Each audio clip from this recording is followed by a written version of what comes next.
বড় surface two air missile বা Sam ব্যাটারিগুলো radar বা স্যাটেলাইটে ধরা পড়ে এবং বিমান হামলার মাধ্যমে আগে থেকেই ধ্বংস করা যায়।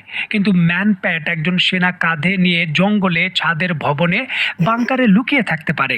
এই মিসাইলগুলোর নিজস্ব কোনো বিশাল রাডারের প্রয়োজন হয় না। এগুলো লক্ষ্যবস্তুর ইঞ্জিনের তাপ ইনফ্রারেড অনুসরণ করে।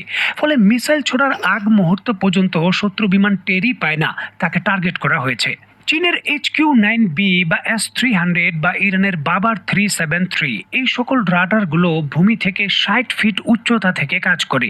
এর নিচ দিয়ে কাজ করার বিষয়গুলো খুবই জটিল।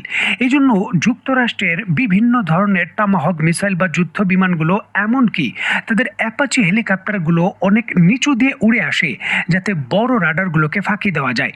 দেখুন, এই সমস্যার সমাধান হলো চীনের নতুন তৈরি করা QW-12 man portable air defence system, যেটি মাটির একেবারে কাছ থেকে শুরু করে প্রায় 6 কিলোমিটার উচ্চতা পর্যন্ত কাজ করে। দেখুন, যে কোনো ধরনের ম্যানপ্যাড ফায়ার করা হলে যুদ্ধ বিমানগুলো তা থেকে রক্ষা করার জন্য বা রক্ষা পাওয়ার জন্য একমাত্র গুরুত্বপূর্ণ উপায় থাকে তাদের ফ্লেয়ার নিক্ষেপ করা।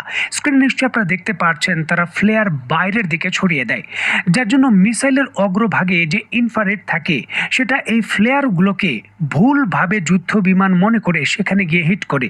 তবে চীন তাদের নতুন এই QW-12 man portable air defence system রয়েছে, সেখানে এমন প্রযুক্তি ইউজ করেছে যেটা এই নকল ফ্লেয়ার এবং আসল যুদ্ধ বিমান এটার তফাৎ করতে পারে। এই ধরনের অন্তত পক্ষে 8টি ফ্লেয়ারকে সে ফাঁকি দিয়ে যুদ্ধ বিমানে গিয়ে হিট করবে। এই প্রযুক্তি এর ভেতরে ইনস্টল করে দেওয়া আছে।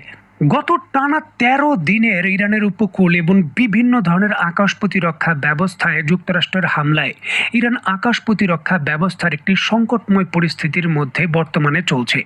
জরুরি পরিস্থিতিতে এখান থেকে উত্তোলনের জন্য তাদের আকাশ প্রতিরক্ষা ব্যবস্থার দরকার ছিল, আর এই ক্ষেত্রে চীনের মতো দেশ সহযোগিতার হাত বাড়িয়ে দিয়েছে।